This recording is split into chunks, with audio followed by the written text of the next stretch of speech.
Welcome to Cruise News, your daily update on everything happening at sea. Visit cruisenews.io to see today's stories and sign up for email alerts. Today we're going to review 3 factual reports that outline the operational realities of the modern cruise industry. Right. It's a measured look at the logistics behind the headlines. Exactly.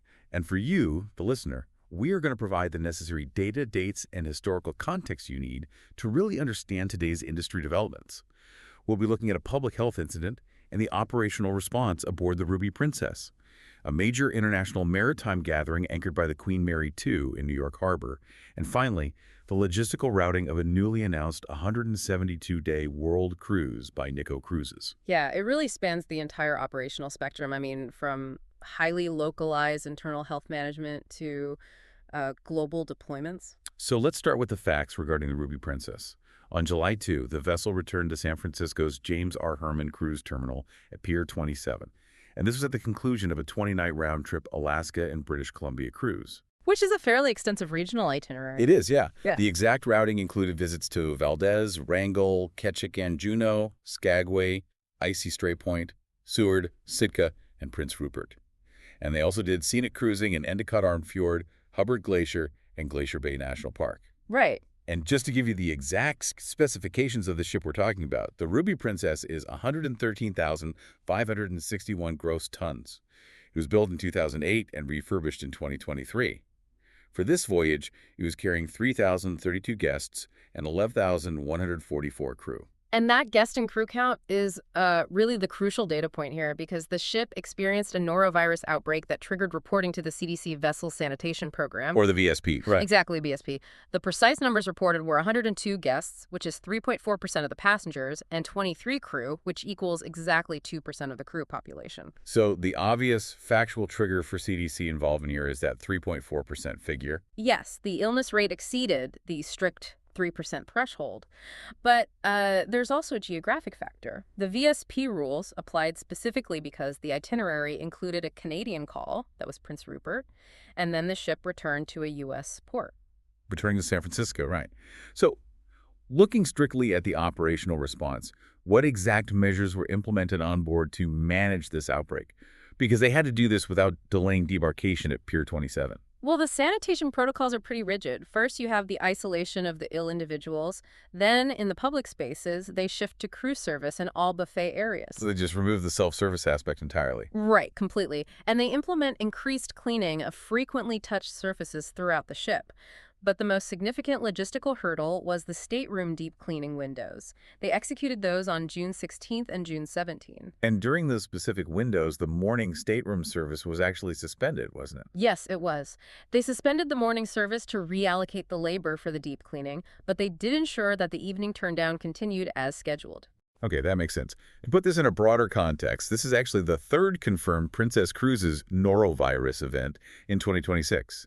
We saw the Star Princess in March with 193 cases, and the Caribbean Princess in May with 160 cases, though it is important to clarify that these outbreaks are unrelated to each other. They are completely unrelated, yes. It's just the statistical reality of managing public health in closed environments. And moving forward, the ship's deployment is unaffected.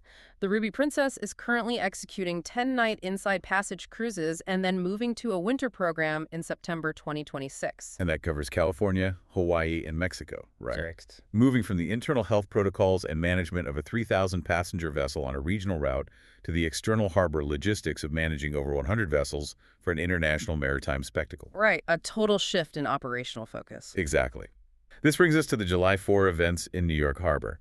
The Queen Mary II was utilized as an anchored viewing platform and a live broadcast location for NBC's Today with Jenna Bush Hager. And this was all part of the Sailforth 250 program, which marks the 250th U.S. Independence Day. The scale of this assembly was really significant. There were over 100 vessels in the harbor. Wow. Yeah, including 47 tall ships from 20 different nations and 37 U.S. and allied naval ships. That is a massive amount of maritime traffic to coordinate. It is. The International Parade of Sail route went from the Verrazano Narrows Bridge right past the Statue of Liberty up to the George Washington Bridge. And simultaneously, you had a military flypast featuring over 150 aircraft. Which included the Blue Angels and the Red Arrows, Yeah, right? exactly, yes. But let me ask you this. What is the specific maritime history connecting this line to the port? I mean, why place Cunard's flagship at the center of a U.S. celebration? Well, the historical data justifies it perfectly. Cunard's very first transatlantic crossing by the RMS Britannia departed on exactly July 4th, 1840. Oh, wow. So the exact same day. The exact same day. And their first New York call was made by the Hibernia in December 1847. So that initiated over 178 years of continuous service. It's a long history. It is, and demographically, between 1840 and 1923, 1 in 5 immigrants arriving in North America traveled on Cunard. 1 in 5. That really grounds their presence there in factual history. And the corporate leadership issued statements on this. Cunard President Katie McAllister stated, and I quote exactly, "Queen Mary II is an iconic ship, and she represents the transatlantic story itself. To have her at the heart of Sail Forth 250 on such a significant day felt incredibly special." And Sail Forth 250 NY President Chris O'Brien added, "The sight of this magnificent ocean liner amidst all the pageantry and camaraderie in New York Harbor created indelible memories." And for those listening, the ongoing event details include free tall ship tours from July 5 through July 7.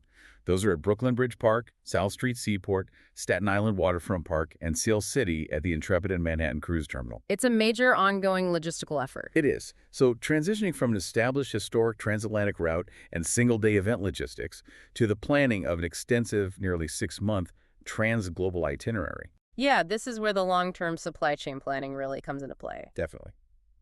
Nicko Cruises has newly announced a 172-day world cruise for 2027-28 aboard the Vasco da Gama. The exact dates are November 4, 2027 to April 24, 2028, and it covers 6 continents and 41 countries. To give some operational context on Nicko Cruises, they are a Stuttgart-based operator, and they actually have a fleet of over 20 river vessels. Right. So the Vasco da Gama is their sole ocean ship.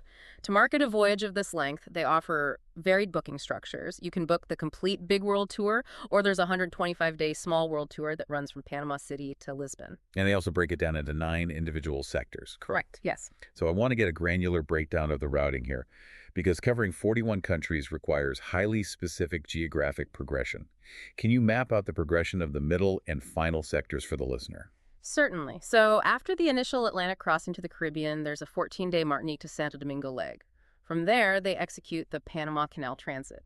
And that leads right into the holiday calls, right? Yes. The holiday calls happen in Costa Rica, Guatemala, and Cabo San Lucas. Following that, the routing moves into the South Pacific, spanning from French Polynesia to Sydney. Okay.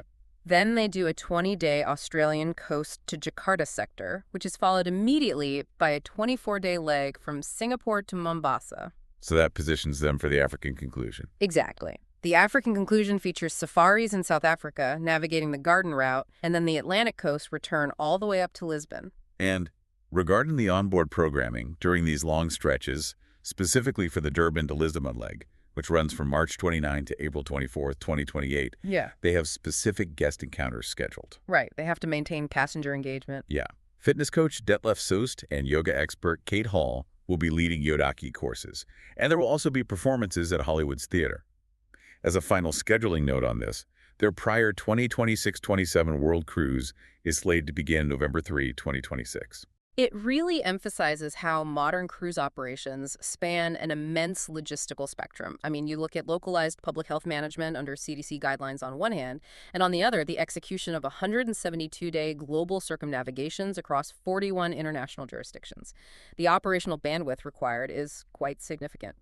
Thanks for listening to Cruise News. Visit cruisenews.io to catch up on the latest updates and sign up for free email alerts.